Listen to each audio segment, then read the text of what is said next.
We were brought into a secret room, far beneath the military base. There were 4 of us altogether. A high-ranking general is waiting in the room, all ready to share the details of whatever new crisis had cropped up this week. We saluted like the good soldiers we were and sat down. Behind the general is a map of a strange-looking island, and my heart skipped a beat. All I could think about was, were we going to war? My squad mates and I would eventually find that answer to be yes, but we could have never guessed against who. "Welcome, gentlemen," the general said. The general paced back and forth looking concerned, then continued. "This is Nowhere Island. Now I know none of you have never heard of it before. You know how I know? Because 72 hours ago it didn't exist. About 60 hours ago, the bigwigs up in Washington sent special forces in to investigate. They were supposed to check back 10 hours ago. They never did. So now the ball's in our court. You 4 have been hand-selected for the reconnaissance mission only. Apparently, the suits would rather keep this all under wraps for now. That means you boys will be going in blind. Mark the territory, find survivors, report what you find. Nothing else. You got it? After that, Washington plans to send in another squad to pick up the pieces and cover this up." One of the other squad members leaned back and scoffed. Daryl, I think. "Guess we're stuck with all the dirty work again," he said. "Won't be the first time. Won't be the last. Difference here is, this operation is under wraps from top to bottom. There's no glory lost here. Not this time. We'll have everyone floating around in the same boat for once," the general said. Franco said, "Yeah, we'll see about that." "Bottom line," the general continued, "you 4 weren't picked for your good looks. Washington's keeping the lid pretty tight on this one. There's stuff they know they'd rather we not know. You 4 are the best, the most ready and able to adapt to anything you find there. Get it? This ain't your first rodeo, so you're going to go out there and get the job done right. Show those greenhorns how a real elite unit carries out a mission. Do I make myself clear?" Everyone straightened in their chairs. "Sir, yes, sir," the squad shouted in unison. "Very good," said the general. The general nodded and pointed to the map. "Strict orders from the president. Your landing zone will be here. You're going to move up to this location to where the first team was last seen. Do your job and get out. Let me be clear. Under no circumstances are you to deviate from this path, and under no circumstances are you to retrieve anything from the site. Understand? You don't come back with anything you didn't leave here with. Am I understood?" Again, we all responded in unison. "Sir, yes, sir." The general took a deep breath and looked us over one more time. "Then get ready," he said. "Your ship leaves in 45 minutes. Don't be late."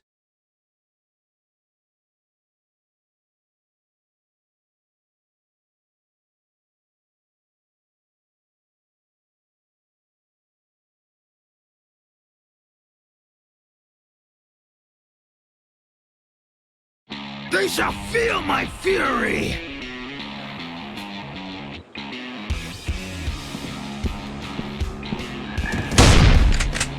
They shall feel my fury!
This is delicious! Ha ha!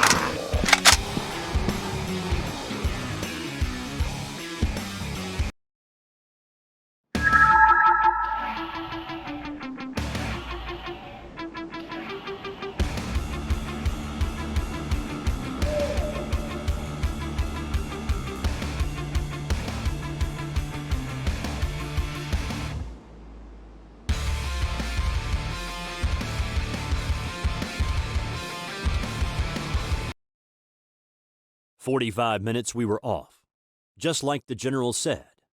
One small speedboat to get us where we needed to go. There wasn't much talking. We were all hardened soldiers. We all knew how to hide our emotions, but even still, I could tell everyone was nervous. Oddly enough, it wouldn't be until we got to the island that things got a little easier. At least for a little while. Up until our world was turned upside down. Franco slowed the boat as we approached the island. We came ashore on the same beach the general had pointed to on the map. If nothing else, we started off on the right foot. "All right, everybody out," Darrell ordered. The four of us strolled right onto the beach just like the general told us to do. Darrell took lead. Everyone checked their weapons just like we were supposed to. "Look sharp, folks," he said. "Don't want to get caught off guard like the last boys who strolled through here. Try staying sharp yourself." "Remember, once you die, I'm in command," Franco said. Darrell laughed. "You better hope that doesn't happen or you really would have to step up. I bet you're messing your pants at the thought." "Sir, no sir," Franco said. "Might I suggest we cut the banter? We're heading into an unknown situation, and Washington's silence on what's out here isn't helping much," Tommy said. "You really think they know that much more than they're saying?" Franco asked. "All we know is that we're on an island where they lost a whole team. They might as well have said we're going south. Nothing to help at all." "Nah, when the big brass is this tight-lipped, something's going on." "Something serious," said Tommy. The sound of rustling leaves caused us to stop. "Anyone else feel that?" Frank asked. "Sounded like a bomb. Or," Tommy started, "maybe something crashing." "Should we check it out?" Franco asked. "No." "Wait," Darrell said. He heard the loud thud again. The ground shook beneath our feet. We heard the leaves rustle again. "What the hell is that?" Franco asked. "You know what that sounded like to me?" "No." "No, that's impossible," Tommy said. "What? What's impossible?" Franco asked. "It sounds like footst." Tommy was suddenly cut off when a head of what looked like a T-Rex swooped down from the nearby trees and caught Darrell in its jaws. I remember all of us looking up at him in shock as it devoured our leader. Is that? Frank said. "It's a freaking dinosaur," Tommy shouted. "Spread out! Move!" Franco ordered. We ran through the jungle as fast as we could. We ran until we reached what seemed to be an old armory. The word Nexus was traced on the side. There were a few crates stacked outside. The words on the side read, "Heavy Ordnance." Unfortunately, they were still locked. I had to hold off the T-Rex until we managed to get them open. Finally, I heard the sound of the crates being opened. Tommy took out the rocket launcher from inside and loaded it. Before he could fire, a swarm of smaller dinosaurs fell on him. They all looked like raptors. They came down on him so fast he was already half eaten by the time I got there. So I shot them up and grabbed the rocket launcher for myself. I took aim and fired.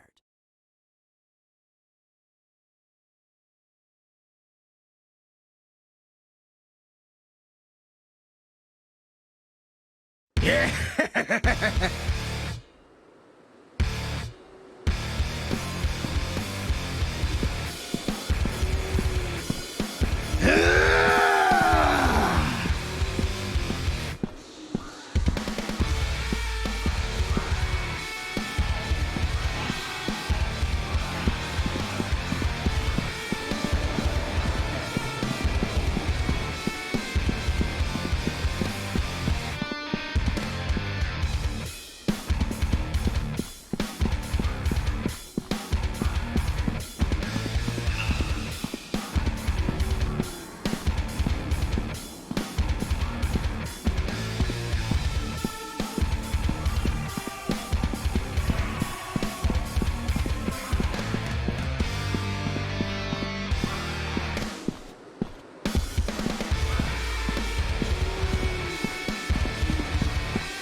No! It can't be over! I'm not done yet!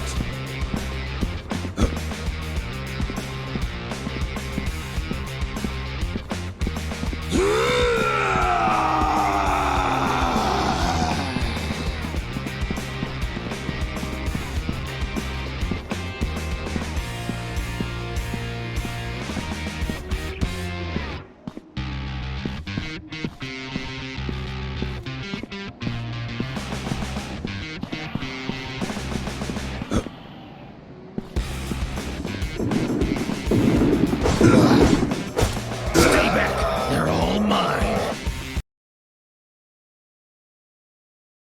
Oh!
Greatest warrior!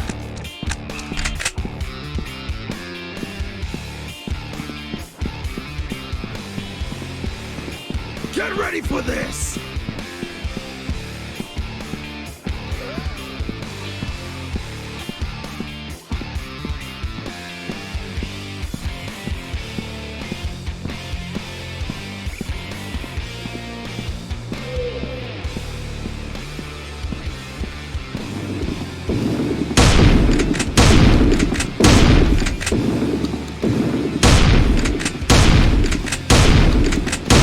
Watch yourself!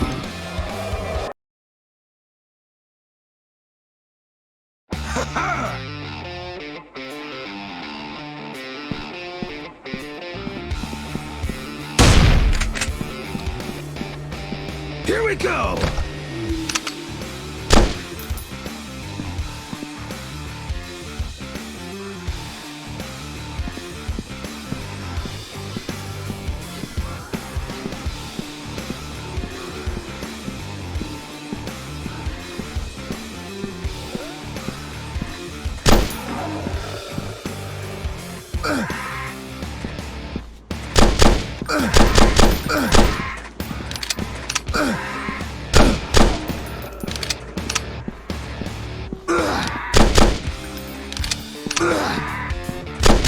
You shall feel my fury!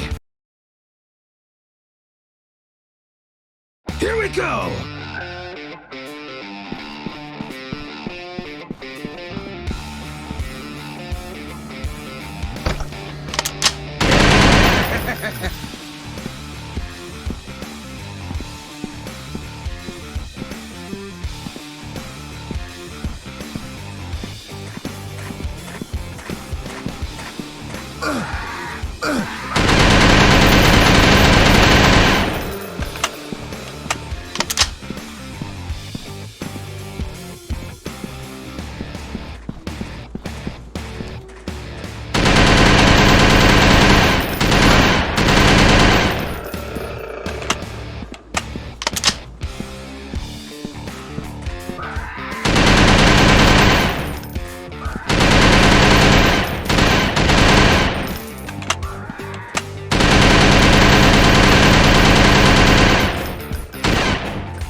think twice.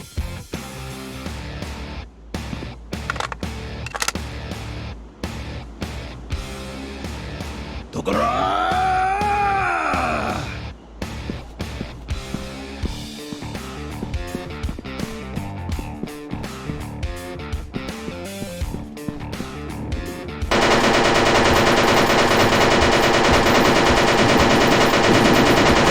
Get up! I'm not done with you yet.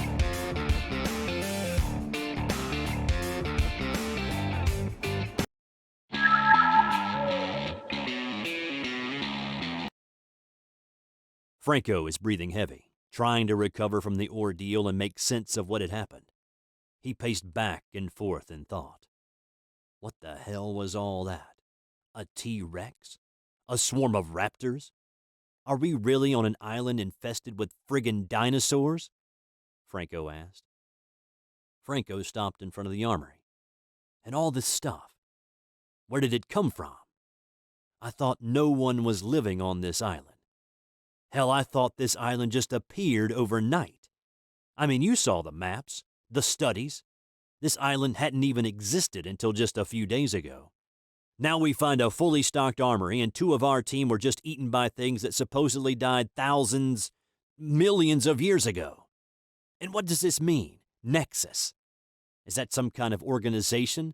Some kind of a code? What? He asked. Franco turned toward me, then looked down at his watch, checking the time and out location. Not good. We're way off the path now, Franco said. Suddenly, the radio goes off. Someone was trying to contact us. That's probably the general now, he said. Franco clicks the radio on. Hello, is that you, General? Come in, he said. Someone responded over the radio, but it wasn't the general. It was a woman. Is anyone there?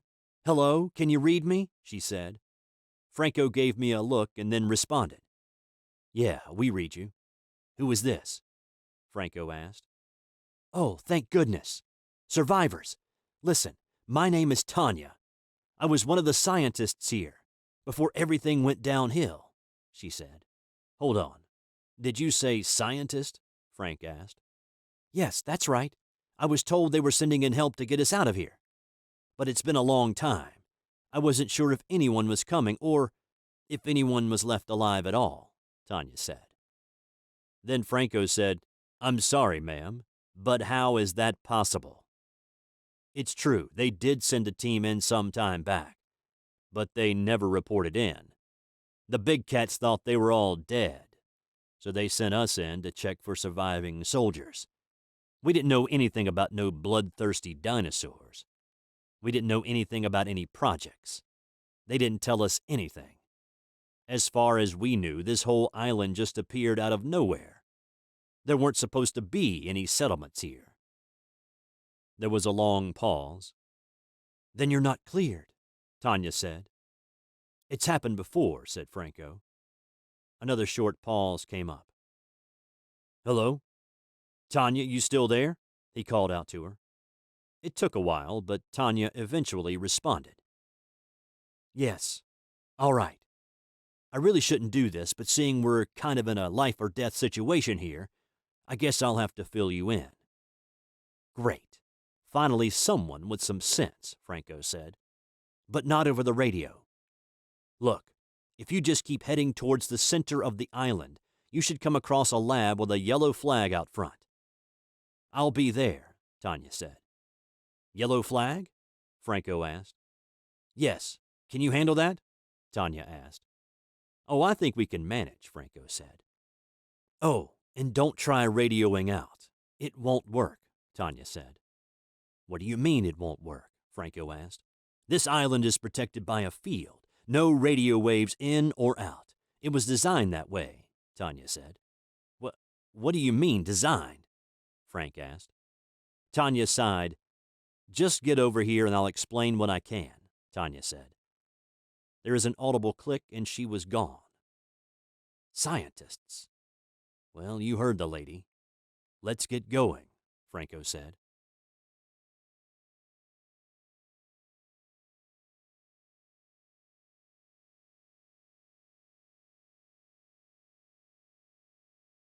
Get ready for this!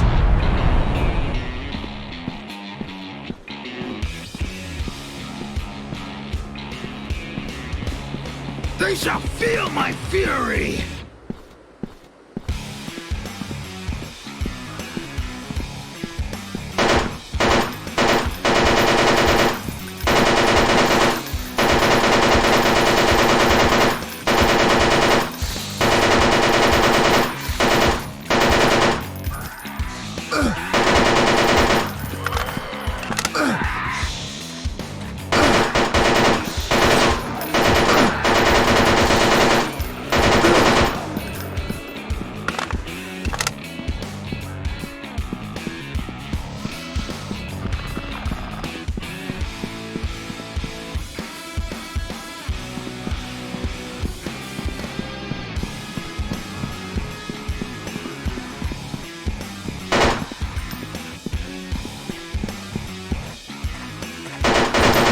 No! It can't be over! I'm not done yet!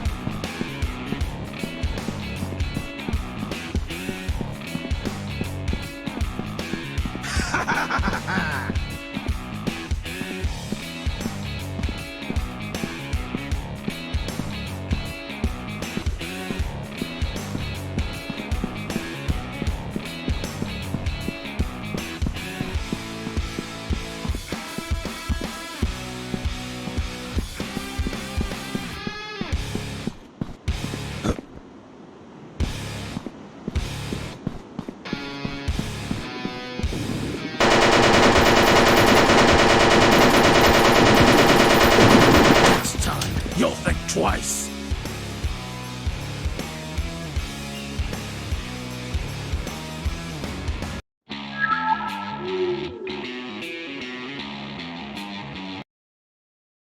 After all that running around, we finally made it to the science lab Tanya had told us about.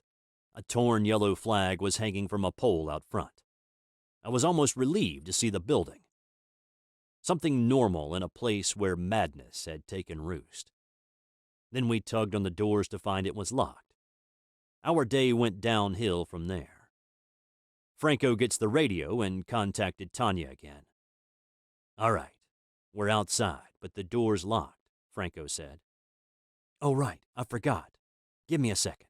I need to punch in the code," Tanya said. The sound of dinosaurs could be heard nearby. "Hey, Tanya, can you hurry it up in there? I think we're going to have company pretty soon," Franco said. Just hold on," Tanya said. "What's taking so long?" Frank asked. "Well, I don't actually know the code," Tanya said. "Excuse me?" Frank asked. "The lead scientist kept it in his drawers here somewhere," Tanya said. The sounds got closer. "Well, hurry up," Franco said. "Being rude won't help anyone," Tanya said. "Pretty please hurry up," Franco said. The two men saw a raptor emerge from the jungle, followed soon after by several more. "Never mind, I guess," Franco said. "You ready?" "Let's go," Franco said. On the ground was what looked like a prototype shotgun that fires acid rounds. After the raptors were all killed, the doors clicked unlocked. "Got it," Tanya shouted. "Awesome. Just in time to be late," Franco said. "What did I tell you about being rude?" Tanya asked. The lab was mostly empty inside. My partner looked around in amazement. He couldn't believe how such a magnificent structure could have been already built on an island that had just appeared that morning. I could. I still don't know why, but I remember not being so surprised. At least, not until we ran into the Triceratops. We entered one room to see a Triceratops sniffing for food, right beside a big hole in the wall where it had burst through. "Oh, I almost forgot. Watch out for the Triceratops.